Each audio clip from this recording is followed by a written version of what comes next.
Muamode share and modofo snowy matana say and sama woodwo ekoso ewo ye my Ghana mu eno enam de bro ewusiafo enten pass no odi edimechi na yenkotie ensem ni bi embra. Distinguished guests, ladies and gentlemen, at no point in our history has the question of broadcasting and its future been more urgent than it is today. Broadcasting is not only a channel for information and entertainment, it is a pillar of national cohesion, a driver of innovation, and a safeguard of democratic participation. This forum, therefore, addresses the choices we must make as a nation to secure a resilient and forward-looking media landscape. I commend the Africa Media Bureau for collaborating with our ministry and other partners for convening this dialogue at such a critical juncture. By bringing together policymakers, regulators, broadcasters, and industry actors, this platform enables us to ask hard questions, assess our progress, and chart a path that balances policy, technology, and global best practices with Ghana's unique aspirations. And I intend to ask some very hard questions today. Now, what's the current state of Ghana's media sector? The role of broadcasting in Ghana's democratic life, social cohesion, and economic development cannot be overstated. It remains a primary medium for news, education, cultural expression, and national conversation. Ghana's media is rightly celebrated as one of the most vibrant in Africa, with over 700 FM stations, more than 100 television channels, and a rapidly expanding digital ecosystem. However, this vibrancy is in numbers. The question of media quality must, however, be considered very seriously. Despite the numbers, challenges persist. Some FM and TV stations remain non-operational years after authorization has been granted. Others face compliance issues relating to licensing, content standards, and spectrum use. These undermine both service delivery and public confidence. Added to these are technological disruptions, shifting consumer behaviors, and economic pressures that demand deliberate and responsible policy evolution. Financial sustainability in particular is a pressing concern for me, for sector players. Many broadcasters are struggling with high operational costs, growing competition from digital platforms, and fragmented advertising revenues.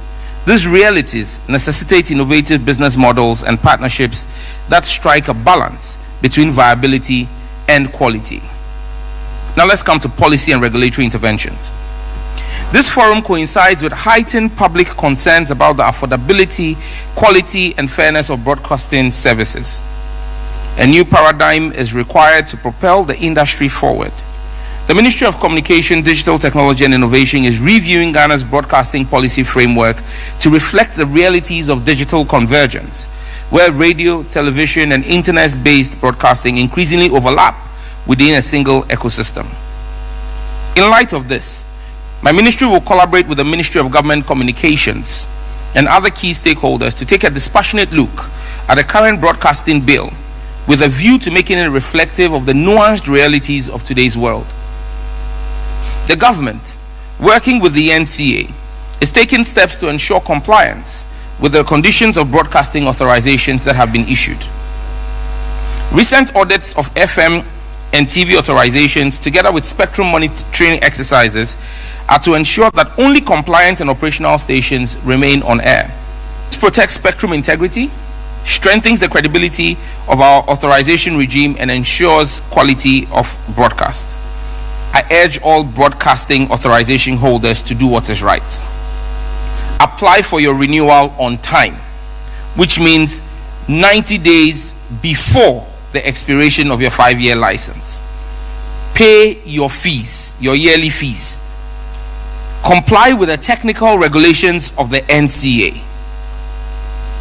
As your presenters on your stations hold government to accountability, please ensure that you also are accountable with the authorizations that the regulator has given to you. Else, when you are shut down, it is not Sam George, it is you. Neither is it Engineer Fianco. Now to the sustainability of the digital terrestrial television ecosystem, the DTT ecosystem. The government of Ghana established the National DTT Transmission Network in 2016 under the leadership of the then minister, my big brother, Honorable Edward Kofi Omani-Boamah. May his soul rest in peace. The strategy then was for the government to support the industry with the investment in the network and to gradually cover the operational cost through payments by TV stations as follows. It was supposed to be 0 fees in the first year, 50% of the price in the second year, 75% of the cost in the third year, and then full cost recovery thereafter. Following the change of government in 2017, the policy direction was not implemented until much later, when my predecessor, the Honorable Esla Owusu-Ekufo, attempted to introduce fees for DTT operations and maintenance. However, the Industry Association, GIBA, went to court, and there has still not been an implementation of the cost recovery arrangements. The over 45 stations on the platform have not paid any fees for the 10 years the platform has run for the operation and maintenance of the transmission network. The government of Ghana has borne the cost over this period, thereby subsidizing private enterprise. This is not sustainable and must come to an end. I thought you would clap. We have to come to the table as partners to establish a straightforward arrangement for the financial sustainability of our national DTT platform. The government is working to expand the platform due to the high demand for slots. We're working on Max 3. Whilst we do this, we must commence discussions immediately, and I'm grateful to the Africa Media Bureau for this platform, on how the stations using the platform can contribute to the operations and maintenance of the platform. I'll be convening a meeting of stakeholders on this matter in due course. The free ride, the bus that gives us the free ride, has run out of gas. We need to find an environmentally friendly and sustainable means of fueling the DTT bus. Now to technology and global best practices. Ladies and gentlemen, globally, broadcasting is undergoing a rapid transformation. Artificial intelligence, automation, 5G, hybrid content delivery platforms are transforming the way content is created, distributed, and consumed. For Ghana, these developments present both challenges and opportunities. To remain competitive, broadcasters must embrace digital transformation, adopt new technologies, and invest in skill development to stay ahead of the curve. Partnerships with telecom operators, technology providers, and international organizations will be critical in this regard. Equally, our regulatory frameworks must benchmark against the best global practices, ensuring interoperability, safeguarding consumers, and fostering innovation while protecting Ghana's national interest. While the ministry is supportive of the use of new media to augment traditional media in the dissemination of information and the provision of educational and entertainment content, new media must subject itself to the same rigors of conventional media. It is wholly unacceptable and indeed undemocratic for us to have different standards for new media broadcast and traditional media broadcast. Once you broadcast, the ethics and standards of the craft must govern your operations. I'm not here to speak of censorship, I speak of regulation.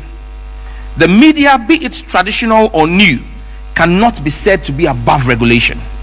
It cannot be the Wild West, where incredulous allegations are made, reputations are damaged, and images are soiled irreparably simply for clickbait.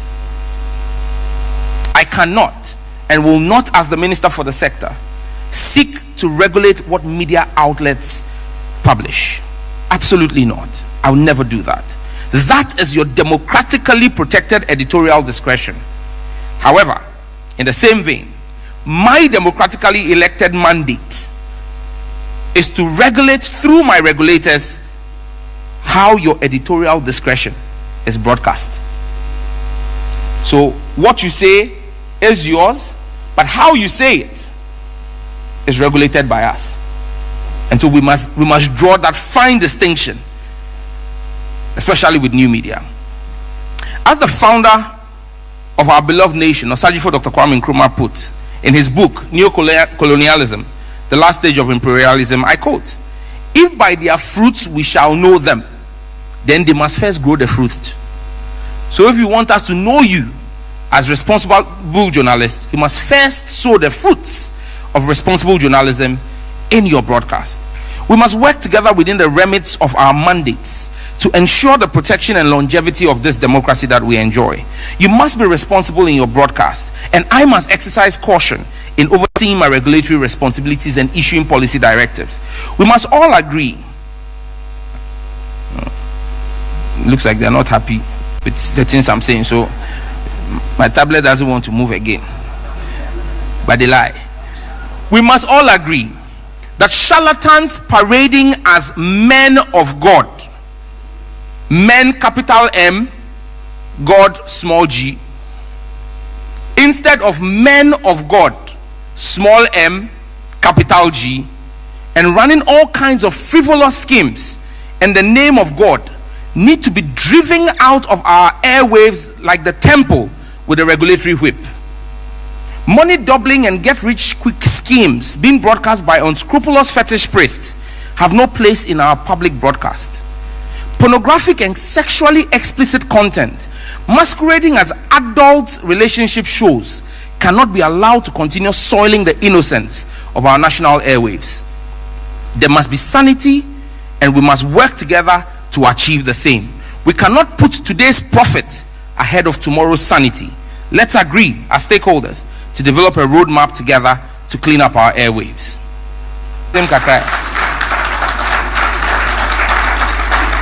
Now, what's the way forward? The future of broadcasting in Ghana must be inclusive. And before I go way forward, regulator, that was a policy direction to you on the men of God and fetish priests and adult content. The future of broadcasting in Ghana must be inclusive, it must be sustainable and forward-looking. To this end, we have identified 5 priorities that deserve our collective attention. 1, compliance with authorization conditions. Authorizations must be used for their intended purposes. Non-operational or persistently non-compliant stations weaken the ecosystem and compromise our spectrum efficiency. The regulator will withdraw such authorizations. 2, digital convergence and hybrid diverse delivery. As the lines between terrestrial, satellite, and internet-based broadcasting becomes increasingly blurred, regulatory frameworks must evolve to support hybrid business models while safeguarding competition and consumer choices. 3, capacity and content development. Investment in local content, professional standards, fact-checking, and media literacy is essential for maintaining credibility in a crowded information environment. 4, technology adoption. To improve efficiency and competitiveness in the digital environment, broadcasters must adopt emerging technologies to enhance content creation, production, and distribution. I dare say that GTV's online manager seems to be doing a lot more than their newsroom. It drives a lot more traffic than their newsroom. That's an adoption of emerging technology. I'm not throwing shade, Prof. It's fact. 5, regional cooperation and benchmarking. By learning from regional and global best practices, Ghana can strengthen its institutions and remain competitive in the continental and global media market space. In conclusion, Makasa Bebre. Distinguished ladies and gentlemen, the future of Ghana's broadcasting sector must be anchored in fairness, innovation, and resilience. It is our collective responsibility to ensure a media environment that protects consumers, nurtures talents, supports investment, and upholds the public interest. We must agree that for our media landscape to remain profitable and viable, deep reforms and consolidations are necessary. This must be embarked on as a collective effort between practitioners and the regulator. We must restore the glory of what it meant to be a broadcast journalist.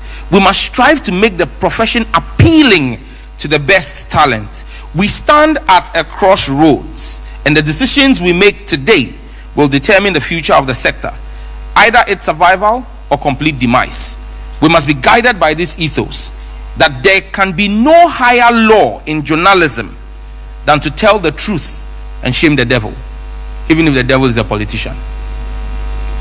I urge all participants to translate the insights from today's deliberation into concrete implementable actions that will shape a broadcasting sector that is inclusive, competitive, and ready for the digital age.